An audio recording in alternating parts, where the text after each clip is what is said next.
It's Wednesday, January 24th. I'm Scott. And I'm Rin. And this is Geeknights. Tonight we review the anime movie Brave Story. Let's do this. So my work today, usually I don't really worry about this sort of thing, but they realized that it would actually be a good idea to listen to me for a change, and I needed a toner, like a little thing that networking people use to plug it into one hole and then find the wire that connects to that hole somewhere else in a building.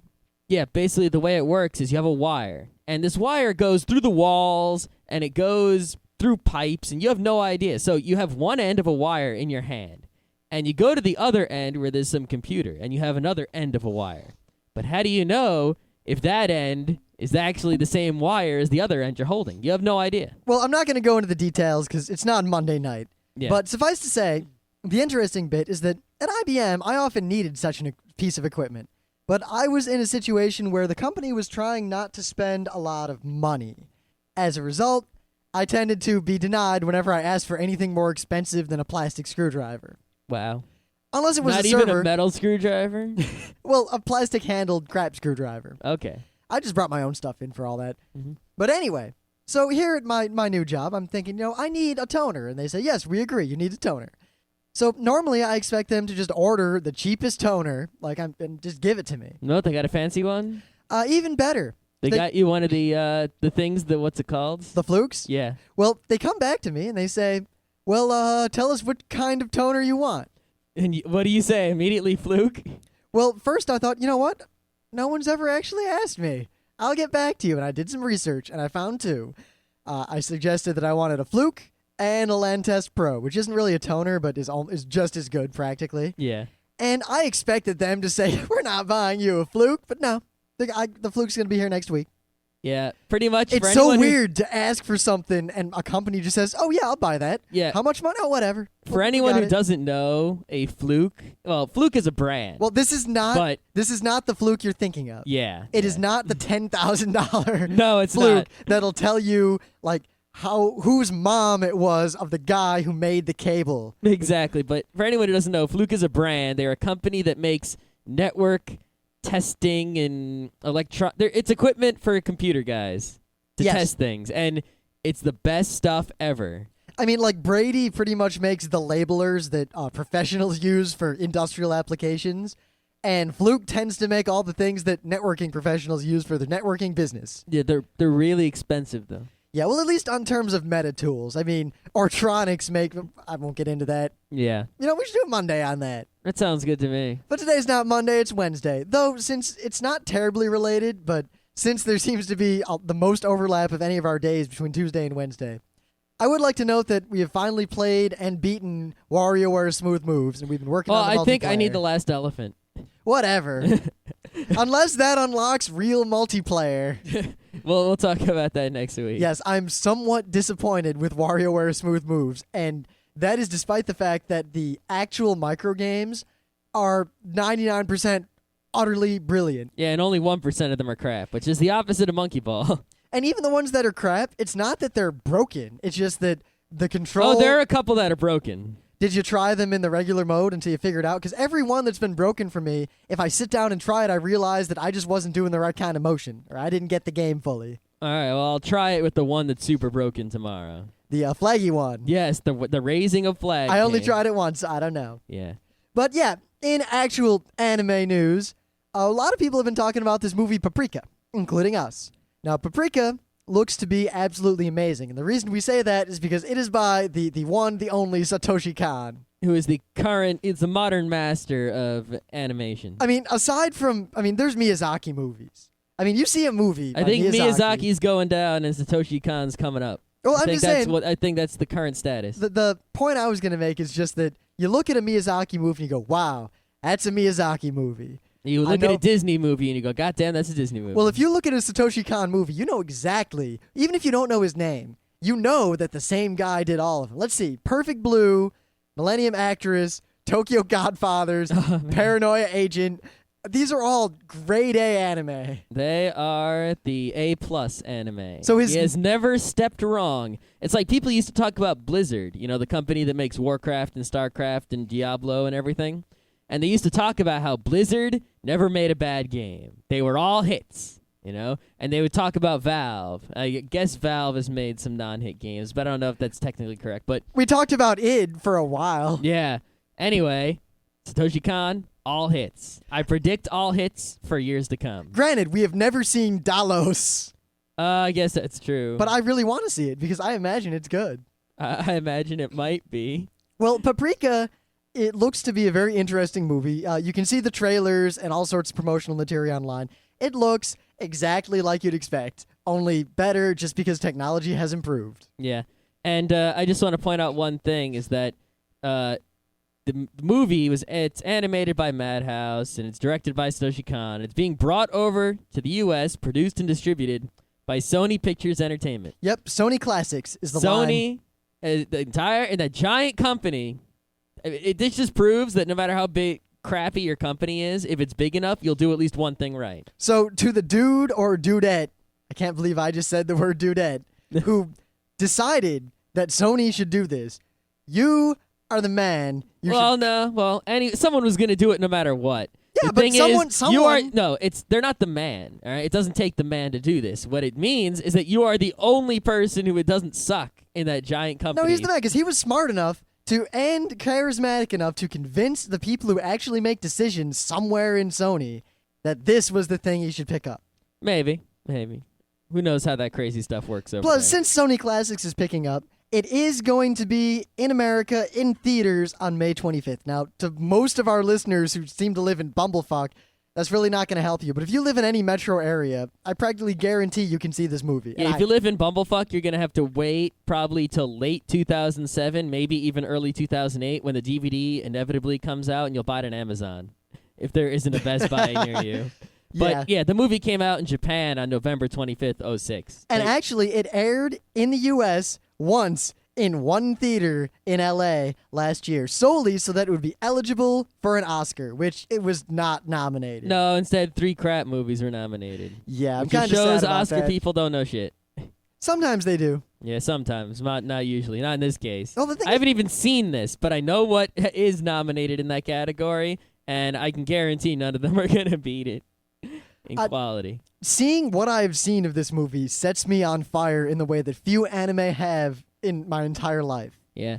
I mean, it's rare where I see a show and it's coming, and I don't know anything about the show, but I know it's going to be good. Escaflowne was one of those. Mhm. I knew Escaflowne was good before I saw a single frame of animation. Well, it's something I realized just a few minutes ago about Satoshi Kon and why his stuff is so awesome is because I think he might be the only person still left making anime in the old way. Not the super old way of the ancient times, but the old way of like the 80s and the early 90s when we all got into anime. Yeah, now we're not talking so much about technique, but I think it's more about like how he approaches his anime. Yeah, it's back in the day when I would first watch anime, I was watching stuff like Akira and Galaxy Express. Vampire Hunter D. Yeah, all these sort of sci-fi, fantasy, surreal, epic kind of things, and they all gave you this feeling inside when you watch them.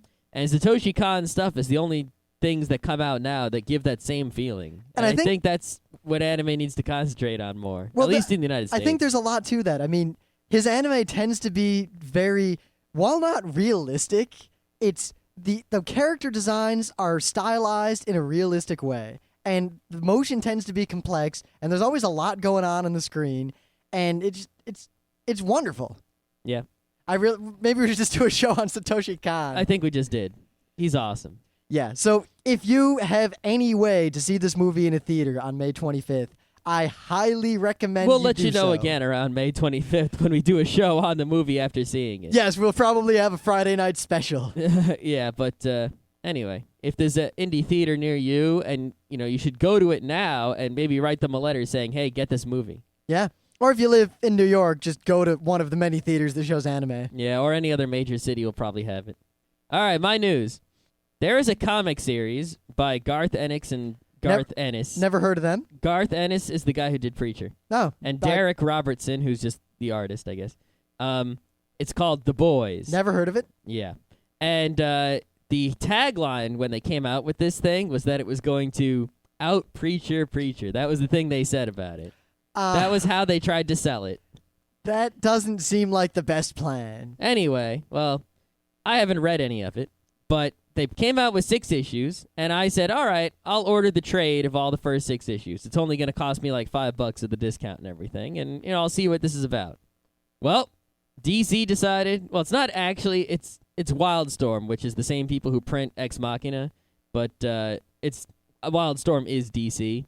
DC just decided to cancel it. Just, it's canceled. The trade's not coming out. Issues 7 through 10 aren't coming out. Sorry. Did they give any reason why? No, but they didn't say anything. They didn't even confirm that they canceled it because they solicited the trade in issues 7 through 10. But, apparently it is canceled according to everybody except DC itself. Huh. I wonder, did they realize it wasn't going to sell? Was there an No, issue? it was actually the 3rd best-selling Wildstorm comic. There are only 2 Well, what the hell? It's Was sold better than Ex Machina. Was there an issue with the IP? No. Here's how it goes down. Ready?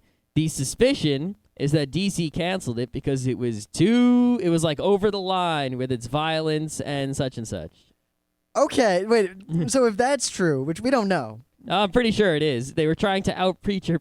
Well, it's going to be over the line. Well, one, if you draw lines, they're going to cross them just for the sake of it with this thing. What little I read of Preacher did not impress me. Yeah. But 2, if a comic company like that decides to cancel things that are popular based on some arbitrary moral or whatever line, I don't think that's going to go well for them in the long run. This is just more evidence for me that the comic companies, at least Marvel and DC, their comic divisions, because DC is owned by Warner Brothers, right?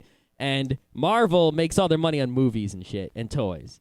So these companies obviously still have their comic divisions, but I don't think they actually care about making their comic divisions profitable. And this is just more evidence of that. All they care about is, as far as comics are concerned, is not pissing off a bunch of fanboys who give them money in other departments, and research and development for other things. I mean, look how many comics they make just to turn into movies, or writers that they have their writers practice writing on some comic books to figure out who's the best to write for their new TV show. Well, there is another possibility. Mm-hmm. We complain a lot about how the anime companies in the U.S. do a lot of things poorly or secretively, and we complain about how the anime companies in Japan kind of rip off everyone they can as much as possible at every step of the way. It's possible that the U.S. comic companies are just less in touch with the world than even the Japanese anime companies. They might just not know. No, I definitely think they know, because they're basically selling to fanboys who communicate with them more than anyone, and comic creators are like outspoken on the internet. Like, they're all blogging and talking to everyone, and there's lots of it might be a I would say feedback there's a loop. lot more interaction between the comic fans in the U.S. and in the comic industry in the U.S. than any other art industry. No, but see, that could be the problem. It could be a feedback loop where the comic industry does something. The fans react a certain way. The comic industry reacts to what the fans did. And it spirals into the abyss in this feedback loop while the rest of us are standing at the edge looking down going, whoa. It could be. Because Anyway. that's what happened with Tribes 2 on a very tiny scale. It is true. But anyway, the comic was, luckily, I guess, creator-owned. So they're taking... Luckily, it was creator-owned. Yes, so they're taking their ball and going home to get it printed somewhere else. And maybe then I'll buy the first trade if it's eventually printed. Well, I got to say now that I think this is going to be a hot commodity because whoever picks it up got a pile of free publicity. They get a pile more free publicity when they say they pick it up, especially if they try to allude at all to maybe why it was canceled. Well, no, because they market it from the beginning as being this ultra-violent, gory, line-crossing thing. Yeah, so they could market it and now everyone, as, this is the comic that they refuse to even carry. This is so bad, your mom will cry. No, looking at trends of comic sales is really not going to help. What will help is if when they come out with it again, they start again with number 1. That'll help them out because number 1 always sells a lot more than every other number. Well, that's how they used to try to sell anime a long time ago in the U.S. Check out these ultra-violent, horribly perverted cartoons. Yeah, doesn't work anymore. Well, it does on a very small subset of the population. Probably the same subset it worked on 10 and 20 years ago. Yeah. I just think anyone who is actually reading this who was going to read this is already reading it.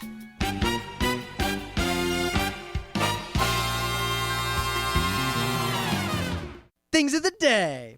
So you watch all those police chase videos where the guy always gets caught because they really never show you the times where the guy gets away? Well, the times the guy gets away are not exciting because those are the times when the police didn't try to get him.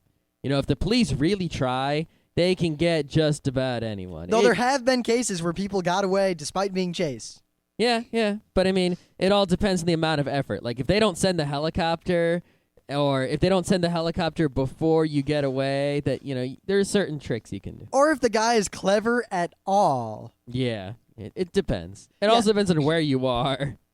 Well, the cool thing is whenever there's an actual police chase and they need to take the person down or catch them as opposed to let them go, there's a common procedure wherein a police officer will bring their car up behind the suspect's car and then in a motion kind of strafe them to the side at the rear with the front end of their car, thus putting most drivers into a spin that will result in their car stopping or possibly hitting an obstacle. Mm-hmm.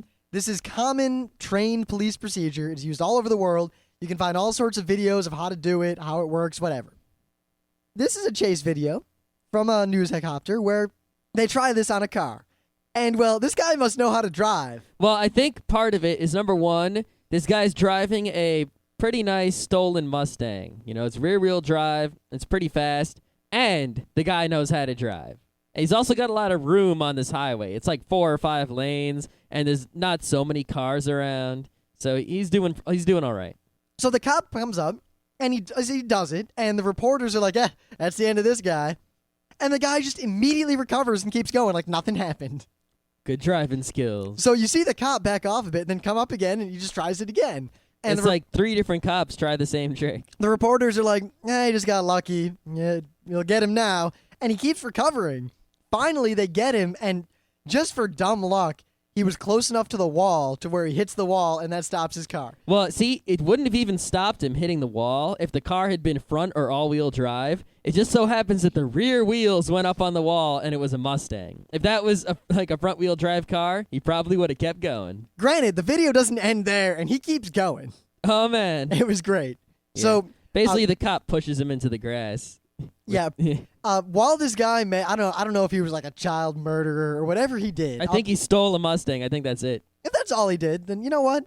I at least give this guy props for knowing how to drive. Yeah, I kind of feel like he deserved to get away because his driving skills were so good. Maybe it's like the old days where if you're going to hang someone and the noose breaks, they let you go because they figure, hey, that was enough. Yeah. Of course, see, the thing is I give him props for being able to drive mostly because I talk about how my commute sucks mostly due to the fact that people just don't know how to drive. But today, I witnessed an accident immediately in front of me to where I had to swerve between 2 cars that had just struck each other in fantastic fashion. Lol. And someone else was right there, and they stopped to be a witness, so I didn't bother stopping, partly because I had no idea who caused it. It was just 2 jackasses, and I think one guy was trying to go up real fast and then cut around before a lane ended. Oh, not good. And move. these cars hit each other side by side and then exploded in opposite directions in a sea of debris, and I drove straight through that debris. Good move. We were all going about 75 at the time. Awesome. And everyone just kept going. So now there's this line of cars going 75 through this debris field, just kind of and then on either side of it is a smashed car. The people looked okay, but there was a cop actually right there dealing with another accident on the other side of the road. So if these he was sitting there dealing with an accident, and all of a sudden on the other side of the road, accident. I didn't see the cop's face because I was going fast, but I imagine he had a look of son of a. But at least if how do you do the paperwork on that shit? At least if these people were hurt, the ambulance was probably already on its way. Maybe, and the guy could get more cops more quickly than 911 could. I imagine. Thing is, I was zoned out listening to movies you should see, so I didn't really pay attention. But if I had seen who caused the accident, I would have stopped until the police guy came over, so I could have made sure the person who caused it got whatever ticket was coming to him. Yeah. And then, you'd have an excuse for being a few minutes late to work. I was on my way home. Oh, okay. I wouldn't have stopped then. I would have gone straight home. I'll always stop if I witness an accident that was obviously one person's fault and I saw it? I might, depending on the situation. Almost It depends on always. if I have time. Well, like if I was on my way to have lunch with Miyamoto and then dinner with Satoshi Kon, I would probably keep going, Probably. regardless of how many pedestrians were hanging from my grill. Yeah. All right. So you know how sometimes in the world there are things you want real bad. I can list at least 5 or 6. Yeah. And sometimes there are things you don't want at all. You go, who the hell would want that? Like a PlayStation 3. Oh! And sometimes there's things that you go, wow, that would be useful. I would kind of like to have that, but I don't know if it's worth the money, and you never actually buy it, but you kind of have this slight desire. Like, hey, if you got one, it would be cool, but you're not going to spend money on it. Yeah, like I'd love to have a Lotus Elise. I think it'd be an awesome car to have, but it's not worth that money. I would never buy one. It's not that expensive compared to other cars of that caliber. Oh, but yeah, of that it's caliber. more expensive than a car you could get. Let me put it this way. A car of that caliber is, while it would be awesome, is not something I'm willing to spend that much money on. Yeah. Well, what if someone took two things that you kind of wanted, a little bit, and then combined them? Now all of a sudden it's like, I kind of want that a little bit, but I never bought it because it was too much money. And I kind of want that, but I never bought it because And now I can get both of them for the price of one. Somehow I picture a PlayStation 3 with a puppy duct taped to it. Well, apparently, Takara. If anyone doesn't know, Takara is a Japanese company that makes high-quality, awesome toys. Most of all, I think their biggest deal is that they make all Transformers toys in Japan, many and some of which I have, and they're fun. Well, Takara is making a combination Optimus Prime, a.k.a. Convoy, and iPod dock. So No, wait, is this just an iPod dock, or does it have speakers in it, or what? No, it's basically the front part is a transforming Optimus Prime, and the truck, the trailer that he pulls around is an iPod dock where you put the iPod in it, and it has two shitty speakers. Well, they look shitty. We don't actually know how they sound. Two shitty speakers. So your Optimus Prime can... Two allegedly shitty speakers. Oh, they look shitty. They're so small, and they look like the same shitty speakers that every other iPod boombox thing has. Oh, yeah. But now, I kind of want an Optimus Prime, but I was never going to pay $100 for one.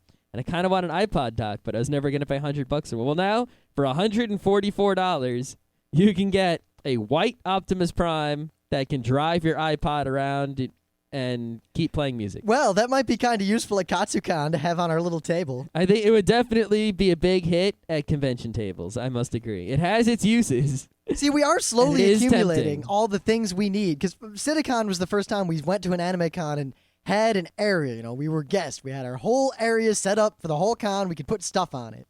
And we've got the pirate flag, and we had the apples, which we eventually got rid of all of them. And bit by bit, we're accumulating all that stuff and cruft that you see on long-standing whatever tables. Yep. Maybe you should get the Optimus Prime to pan that out. Wait, me? I should get the Optimus Prime? Well, I'll admit, and this might come as a shock to many people, that while I enjoy a great many of the old TV shows from my youth, I never really enjoyed Transformers that much. You suck.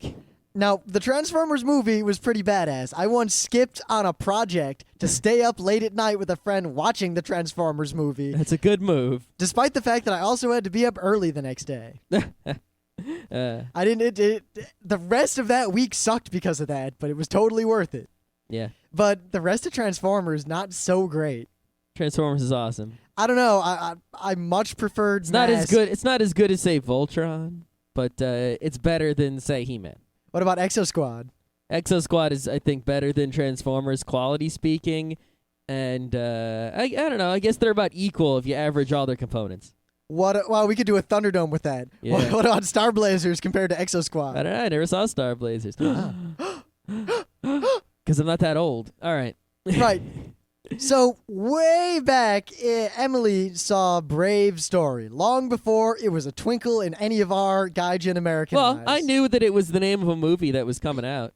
Yes, I also knew that. And I saw the official Japanese website that had a picture of the movie poster. Oh, on I hadn't it. even seen that. I knew nothing about Brave Story. That's all I knew was what the movie poster looked like. So Emily saw it way back, and she told us, it was pretty good. It wasn't the greatest thing in the world. It was definitely, in some ways, maybe aimed at a younger audience, or it was a simple story, but yet it was good. And now, through the magic of the internet, we have finally seen Brave Story, and her assessment was pretty much 100% dead on. Yeah. Brave Story is a full-length anime feature film that is 112 minutes long, made by, get ready, Gonzo. Uh-oh. Dun, dun, dun. You might remember Gonzo from the fame of being really good at making episode 1s and really a bit shit at making episodes 13s or 26s. Yep, but wait, here's some hope. The director of this movie also directed Gatekeepers, Last Exile. Let's see what else we got. Wait a minute. So far, 2 shows that started out awesome and went nowhere. At least, though, to its credit, Last Exile I really liked, because while the end was kind of meh, and while it did the Gonzo fall off at the end, it waited until so far back to fall off that the rest of the show stood on its own. Yeah. Let's see what else he directed. Oe do wa Nemuernai. It's a Moev. I don't know. Whatever. I looked at a couple of these things. Tokyo Babylon he directed. Also Tokyo Babylon 2. That's pretty much the big ones. And he directed this movie, Brave Story. Now, Brave Story. Oh, his name is Koichi Chigira. Yeah, I'd never heard of him before. Me either. I don't. I'm sure Anime World Order will have something to say about him, and I'm sure Fast Karate for the Gentleman will have something funny to say about the fact that Anime World Order had something to say about him. Yeah. And we'll stay aloof of that whole affair. Okay. I don't play promos. I just say the names of podcasts I like. All right. The same ones every time. I don't listen to many podcasts. Yeah, you should, look for a few new ones. I have. I have added and then deleted more than 40 podcasts in the last 4 months. Good job. Good God, are there some bad podcasts there out sure there? are. All right. Brave Story is a standard child fantasy movie. Yes, it is basically the story of this kid, Wataru, and he's living his normal life. He's a punk kid. He's definitely got all of the cool aspects of a young punk protagonist kid in a story. Mm. And at school, there's this supposedly haunted building, whatever. It doesn't matter. But at some point, he sees this kid, this really Bishonen-looking kid, and he's there. And apparently this kid is a wizard, which is kind of weird. Because there's no magic up to this point, but this guy can summon demons. Yeah, it's like a normal Japan. Is he 10 years old? So what, middle school? Yeah, there's a bully. Elementary school? Oh my God, the bully's beating up the kid. I'll save him. Yeah, there's stuff in sixth school. graders who are bullies, and all of a sudden magic. It's like, WTF, where'd this magic come from? Yep, but this is right away. I mean, this is basically just the lead-in to get you into the plot. This is like the first 5 minutes of the movie. You will quickly be transported to a cliche fantasy world. Do not worry. Yes, now before we go any further, I would like to stress that cliche does not necessarily mean bad. In fact, you can take a cliche and use it, and there's nothing wrong with that, and you can execute a cliche wonderfully. And this movie definitely does that. It is super cliche, but at the same time, it's really, really freaking well done. It's pretty well done. I think it was really, really well done. I really enjoyed this movie. I enjoyed it slightly above average well. Not super, super awesome well. But anyway, he sees this kid, and this kid can cast spells. You get the impression that this kid is somewhat bad, because the spells he casts summon demons, and the demons do things. Yeah, it's like, he tries to get rid of the bullies with the magic, but the magic is like this horrible black magic witch thing, demon scariness. Yeah, and it eats him. Yeah, so I'm like, that kid seems to be a good kid. He got rid of bullies, but he seems to be a bad kid summoning demons. Yeah. So anyway, the kid leaves, and he goes through this door, like this magical door at the top of the stairway, and then it disappears. Cut back to this kid's normal life, the main character, and his dad, his father, just walks out on him and his mom. And this is kind of traumatic for him. Fast forward to a little bit later, and unrelatedly, his mom has some sort of medical problem and is now in the hospital. And he is alone, and his life is, as far as he knows, ending. Everything is falling apart around him. One thing leads to another, and he ends up going through this door, because through this door is the power to change the world, and he wants to change the world. He ends to get up his family back, because I didn't even realize till halfway through the movie. It's like, okay, his dad left the family, and his mom is sick in the hospital. All right.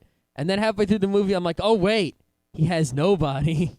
And it's like, I'm like, he's all right. He'll do something. Oh, wait, no. See, now this is why I say this movie is particularly well executed. It starts out as a mundane, normal story about some kid in school and his family.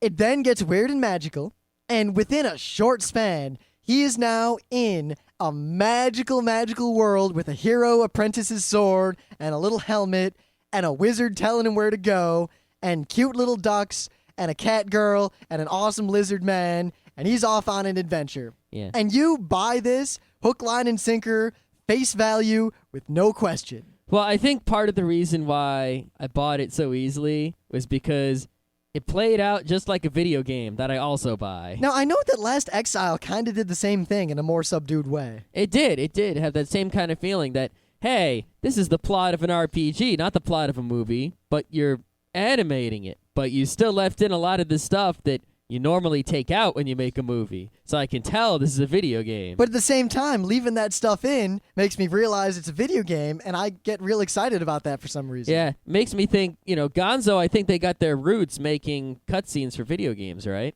So maybe this guy needs to go back and do the direct video game cutscenes again. See, I think it works well, because there's something fun about watching an anime that kind of goes along on its own terms like this.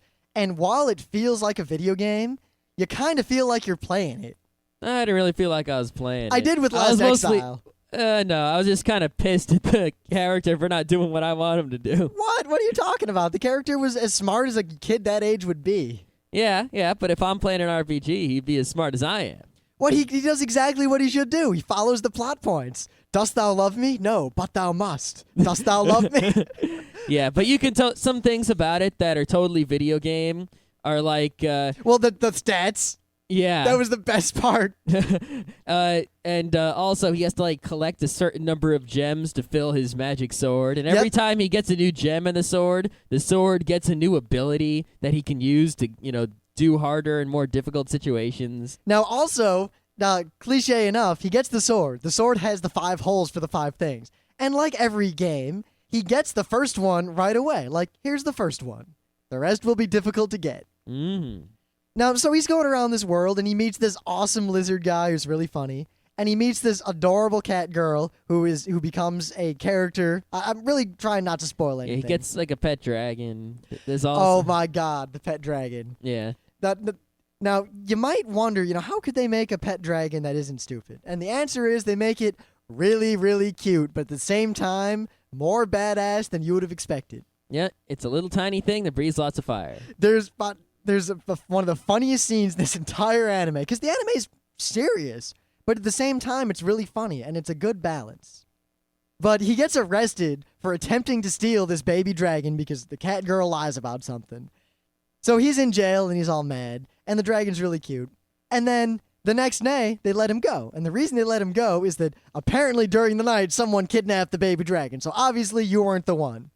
And then it cuts to this 3-second scene of these 2 evil, shady guys running out of the circus, holding the baby dragon up at arm's length, and it's breathing fire and screaming above their heads into the distance. It's just, this scene is classic gold. Yeah, that's good stuff. It's also the funny scene where they're eating food at the inn, and it totally reminded me of Slayers. It did. I was like, this inn is totally going to explode. She gets angry. The only thing it was totally opposite is the guy didn't want to eat, whereas in Slayers, it's, that food would be gone so fast. Well, he did want to eat, but then something happened. Yeah. Anyway. But yeah, the reason I said the show, you buy it at face value, was that almost immediately, once he's in this world, and, he's trying to get the power to change his own life back home. You forget about that world back home. You totally forget that this show started as a normal show, and you're just totally in this fantasy world. Yeah, you're like, oh, wait, this is a show about a kid with no parents. It's suddenly alone in the world. Yeah, and he's doing these quests, and he's living this life, and he's saving people, and he's being a hero. And yet you forget that he's doing all this just to save his mom and bring his dad back.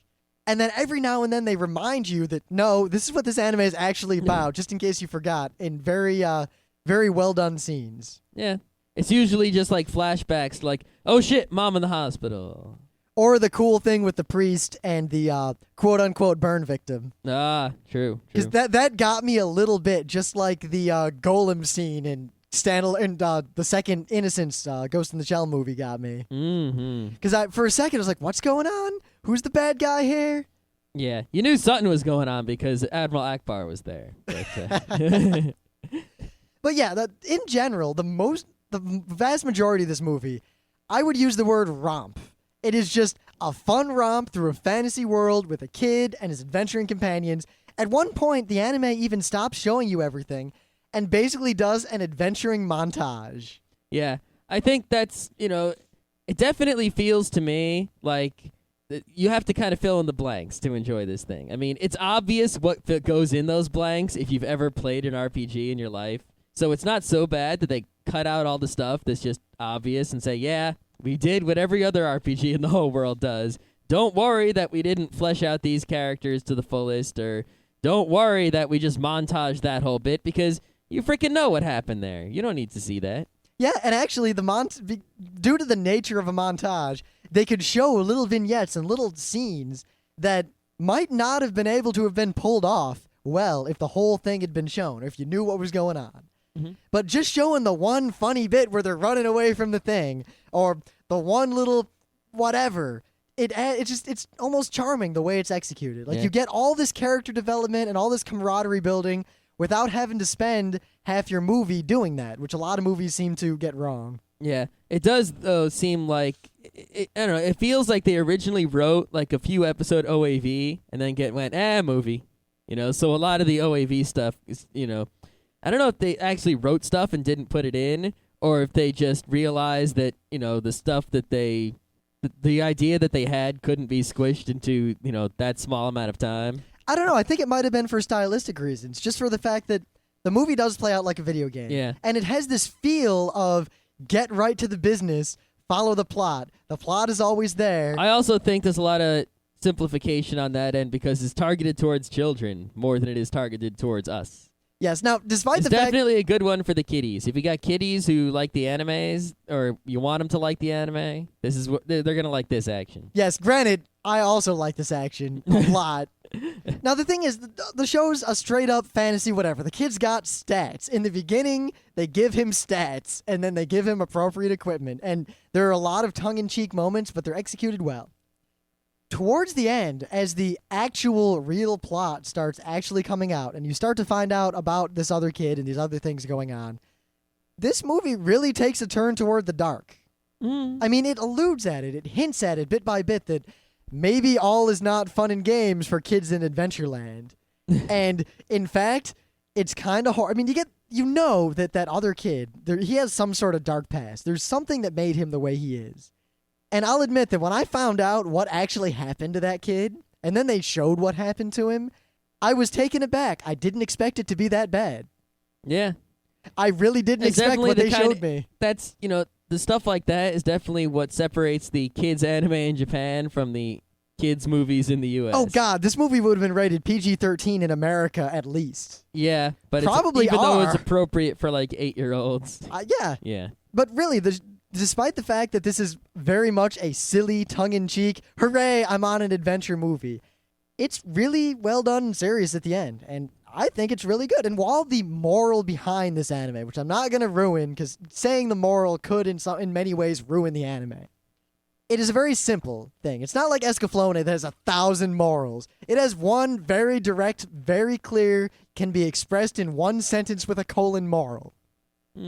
Yeah, I think it's good enough. It's definitely worth watching, but I'd say it's definitely like a B in my book. It's not like, oh man, this is so amazing. It's like, this is a nice, shallow, fun movie that's worth your 112 minutes of time. Don't expect something, jaw-dropping and life-changing, but expect an anime that will be entertaining for an hour or so. See, now I would put it on the low end of the A's instead of the high end of the B's. No, I'd put it in the middle of the B's, not even the high of the B's. See, my reasoning, I'd put it above Initial D. Yeah. I like Initial D, but Initial D is not the best. Oh, but see, I could watch Initial D more than one time. I probably couldn't watch this again. I could watch this at least one more time. Nah, because I don't think it has anything to offer on a second viewing. Plus, I can't watch much of Initial D more than once. I can only watch certain scenes again. Depends which Initial D. I've seen the first season of Initial D, like all of it, 5 times. There are very few entire episodes of Initial D that I could stand to watch again. I can stand to watch a lot of Initial D. But my reasoning is that aside from the fact that, it's a fun movie and it has a fairly serious and good plot and the characters are pretty cool, the animation is really, really good. It's Gonzo plus more money, and they actually put in the full gonzo effort on the whole thing as opposed to just the first few episodes and not the later episodes. The music is really, really good and atmospheric. I really liked it. Yeah, the music is apparently by Juno Reactor, at least according to Anime News Network. The character designs are really cool. And like a video game, there are a lot of peripheral and side characters that have zero development. They may only be on screen once or twice. But all of these characters have very well-defined character designs. They're very distinctive and they're very neat. And there's a lot of atmosphere to this show, this movie, beyond the plot itself. There's a lot of background characters that are animated well. There's this little fox boy who you see twice, but he's still really funny and there's really this circus scene that's just really cool. Like, and there's some really cute and, like, it's just animation. There isn't even really talking during the circus part. But it's just, whoa, you watch it and you're like, ooh. Yeah, like if I was at that circus, yeah, oh, baby. It really, like, that. I think that might be my favorite scene in the whole thing. Because when I was watching it, I was just like, whoa, this is like, they combined fantasy and a circus in a way like, yeah, circuses would be that amazing and awesome. Yeah, but not only that, it's not just that they made a circus that was as awesome as the circus would be in a fantasy world. But I kind of felt like I was at the circus. I got to admit, I was impressed with the fact that I was impressed with the circus routine because I know on an intellectual level that it's animated. Yep. There's no danger involved. They can draw a character doing whatever they want. And yet at the same time, a couple times I was like, whoa, how'd she do that? Look at that circusing going on there. Yeah. See, I also like circuses. If you don't like circuses, it might not work for you. But there are a lot of moments like that where you'll just step back and go, wow, that was pretty cool. Like, there's the baby dragon, which is adorable comic relief throughout much of the show. There is also the adult dragons. And when they come by, they are given the due level of respect and largeness. Yeah, it's not a major spoiler because you know that this is Baby Dragon and that someday the big dragons are going to come. It's just obvious. You can't have a fantasy movie for kids where the big dragons don't come. But I was surprised as to the scale of the big dragons. Yes. And I was also glad... I was thinking every time I saw the little dragon, I thought about, man, what do the big dragons look like? And I kept trying to grow the baby dragon in my mind. Didn't work out right. No, the dragons looked exactly like a straight-up, well-executed, large, silent, powerful dragon. Yep. And honestly, I thought that the riding the dragon scene was pretty cool, the way it was done. Mm.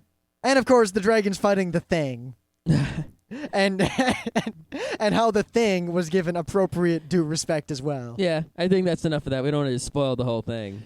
Then there's really no reason to watch it. A thing happens. The character accomplishes one thing. OMG. There is a point of contention near the end of the movie. Yeah, I don't want to say what the ending was, but I actually kind of like the ending. Like, yeah, I gotta admit, it's like the ending has like this kind of catch to it, and as soon as you realize it, you're like, oh, I get it. Oh, nice one. Yeah, suffice to say, if a character makes a wish, pay attention to what the character said. Yeah. That's an important thing. Mm-hmm.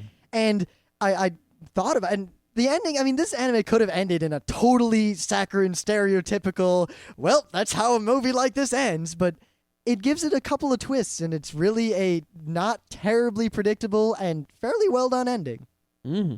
I kind of I was rooting for a slightly different ending, but I didn't get my wish. Yeah, there's also a lot that is left unsaid. It's not just in the end, but in terms of characters made obvious mistakes. Yep. One character in particular made a very obvious mistake, and he could have done something a lot easier than he ended up doing it.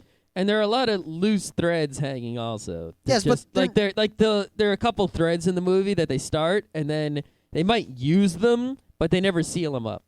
Yeah, but at the same time, I didn't feel unsatisfied with them. Because they weren't things I really cared about, because they're all side threads, and the side threads never develop enough for you to care about them. Well, also, there's the fact that this fantasy world that the kid is in kind of doesn't really feel like a dream, but every time you're reminded of the real world, you get this sense of, oh, none of this actually matters. It doesn't. I actually had the exact opposite. Once the fantasy world was rolling, I was like, fuck the real world. Well, no, me personally, I was like, yeah, whatever. I would stay in this world. This is so much better than being a high school kid someday and having some sort of, I don't know, anime relationship angst, whatever. Mm-hmm. Yeah. Plus, I mean, he had a cute cat girl and an awesome lizard guy, and he was a member of a prestigious order of knights. Yep. And he was 10. I mean, if I'd accomplished that much by the time I was 10, Oh, man. Especially if, the real world has for you a dad who left you and a mom in the hospital. Yeah, of course, compared to the dark past of the other character, that's nothing. Nope. That's nothing at all. That's, yeah. All right. Anything else you got to say about this movie? Not really. I mean, I really liked Brave Story, and I highly recommend everyone watch it. It's not the most amazing movie in the world, but it's really, really good. It's worth the price of buying the DVD. Is there a DVD? There will be. Oh, English language. Apparently, the Region 2 DVD has an English subtitle on it. Uh-huh. Yeah, so if you buy the DVD from Japan and you have a method of watching Region 2 DVDs, you can watch this. Oh, also on UMD, HD, DVD, and Blu-ray. UMD, eh? There's going to be a 4-disc collector's edition with 391 minutes of bonus material. I can't imagine what that would be. I have no idea. Maybe it's all the stuff that I was talking about that didn't make it. Watch, they made a whole OAV and then they edited it down to a movie. Oh man, the OAV then would probably be much better than the movie. It's like I get that feeling a lot. Like, hey, if they actually, split this thing up into 4 episodes or 5 episodes, this would be awesome stuff. See, I disagree. 'Cause that's about how long Gonzo shows usually go for before they suck, is 4 or 5 episodes. But I think this movie, by being a movie and by using the montage and by cutting out all the build, like all the things that lead you to the actual thing you care about, and just having a series of all the things you care about, I think that style, at least for this story, worked really, really well and kept the energy and the excitement and my investment in the movie at a maximum all the way to the end. Yeah, it definitely avoided the typical Gonzo letdown, but at the same time, it made the end result shallower instead of deeper. See, the thing is, it wasn't that shallow, and most of the anime I watched... It wasn't that shallow, but it was like twice the depth of Gatekeepers, More than that. Gatekeepers... God, you couldn't even drown in a pool of Gatekeepers. Even if you tried. You couldn't drown a baby in a pool of Gatekeepers. If you took Gatekeepers and put it up on its edge so all of the depth got into one corner, you still couldn't... That wouldn't even be... God. Gatekeepers is not a good show. Watch 1 episode. That's all you need. Yeah, well, you could watch. I think there's some good stuff in the 3rd episode of Gatekeepers. But other than that, I don't even remember. Yeah. Watch any 1 episode. It doesn't have to be the first one. You just need to see a guy go, Yokai, Aegis! And see the school open up and the dust storm and see someone open a gate. You got to see the bus transform. And the Red Hat Linux. Yeah. Okay. But no, Brave Story is a really good movie, and see it any way you can. It's on BitTorrents right now, and it'll probably eventually be in the U.S. on a DVD or something. But not right now. And, of course, if you're going to be in the D.C. area during Katsucon, which is coming up in the middle of February... February what?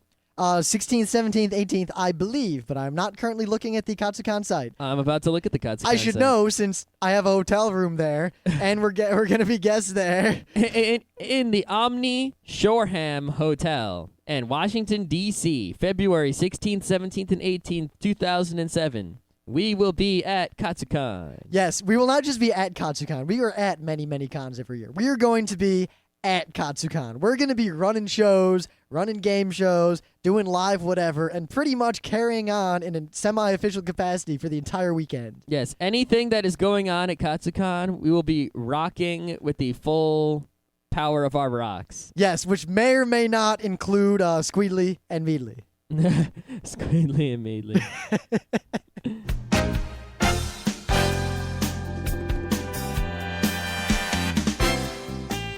And that was Geeknights with Rim and Scott. Special thanks to DJ Pretzel for our opening theme. Be sure to visit our website at www.frontrowcrew.com. If you like our podcasts, you'll love our forums. Make sure you visit them. You can send your email feedback to geeknights@gmail.com. And if you want, you can leave us a voicemail at 206-333-1537. Geeknights airs every weeknight, Monday through Thursday. Geeknights is recorded with absolutely no studio and no audience. But unlike those other talk shows, it's actually recorded at night.